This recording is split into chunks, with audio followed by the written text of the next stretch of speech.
narangiza b'umwami umwe ntago bazongera gutandukana ukundi. Tugaruke ku bimenyetso. Yego. Bivuga ngo uwo muntu yitwa Dawidi nyine. Agereranywa na Dawidi, ntago ari yo mazina ye bwite, ariko agereranywa nande na Dawidi. Bivuze ngo yabaye mu butayu, Imana yaramwigishije nk'uko yigishije nde Dawidi. Amateka ya Dawidi mu ishyamba, uko ababyeyi be bamutaye bakamushira kure, wabyumvishije? Akagenda akajya kurwana n'indubu, akajya kurwana n'intare. Ubuzima Dawidi yabayemo mu ishyamba nibwo uwo muntu nawe yabayemo. Bivuga ngo niba utarabaye mu buzima nk'ubwa Dawidi, aho ngaho uvuge ngo ntago icyo nyuju, ntago ndimo. Niba utarabaye mu buzima nk'ubwa Dawidi, icyo ni ikimenyetso cya mbere. Ngo urwane n'amadubu, urwane n'intare, kuko igihe cyarageze, nk'uko igihe cyageze Imana igiye kumuhagurutsa, igiye kurema impamvu zituma amenyekana, bamenye ko ari nawe koko. Nicyo gihe Dawidi Imana imaze kumutoza, yo ubwayo yashizeho impamvu zituma ava mu ishyamba. Abatamwibukaga baramwibuka, se utaramwibukaga aramuhamagara amubwira ngo ngwino nkutume ku rugere, kugira ngo asange Goliyati yigize gute, yiyamiriye. Yazengereje iki? Abisirayeli. Hanyuma akora akazi yatojwe. Bivuze ngo uwo muntu n'ubundi ntago azwi cyane, nta nubwo anavugwa cyane, kuko hari aho yarari, hari aho yatorezwaga. Bivuze ngo rero niba utarabayeho amateka, utaragize amateka nk'aya Dawidi, aho ngaho uvuga ngo icyo ngicyo kiransinze. Kabiri, twabonye yuko ahagarariye aba Yosefu.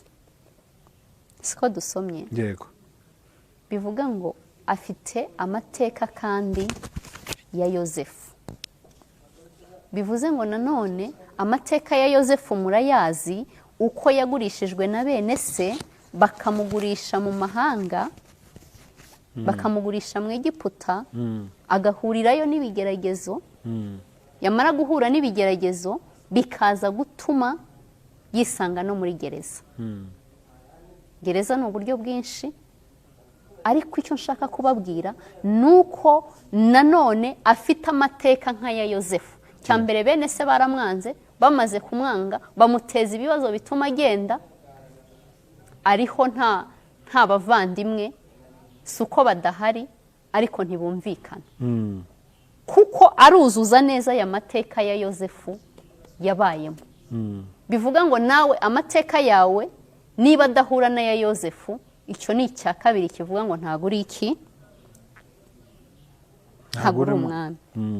Sinzi niba birimo kumvikana. Yego. Ikimenyetso cya gatatu, ikimenyetso cya gatatu, data yavuganye nanjye ngo yize ibintu bya history management. Nuko yavuganye, numvise ijwi rimbwira ngo yize history management. Sinzi iyo section nibibaho, ariko abantu babyumve muri ubu buryo.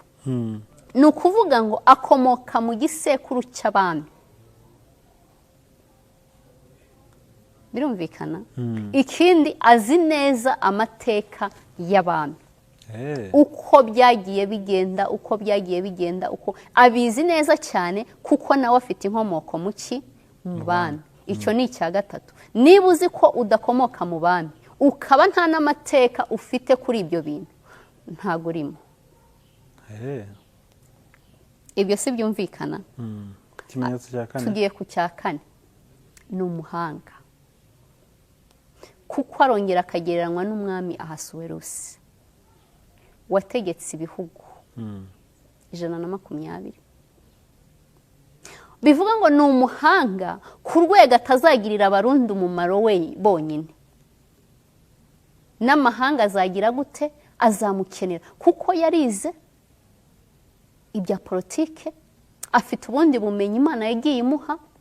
Bivuze ngo ntago azagirira igihugu cy'u Burundi umumaro gusa, ahubwo n'amahanga aramukeneye. Yego. Aramukeneye.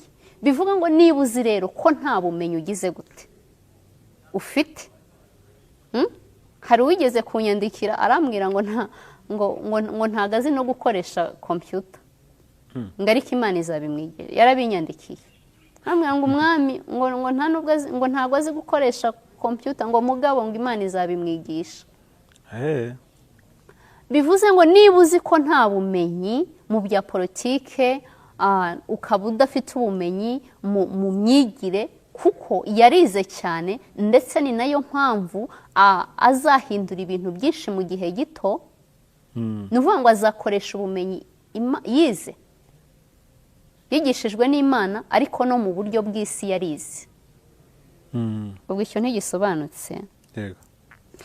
Ikindi nababwira, yifitemo amaraso yo guhuza Afurika. Mu yandi magambo bavuga ngo iki harya babandi bakunda n'abapanafrika niyo babyita gute? Panafricanisme. Yego. Bivuze ngo yifitemo amaraso yo gukunda Afurika. Akunda Afurika cyane. Ikindi akunda Abanyarwanda. Niba rero uri mu bantu uri guhatanira ubu bwami ukaba udakunda Abanyarwanda, rwose ntago urimo. Ikindi niba udakunda Abanyafurika ntago urimo, kubera ko Imana igambiriye kubohora Afurika.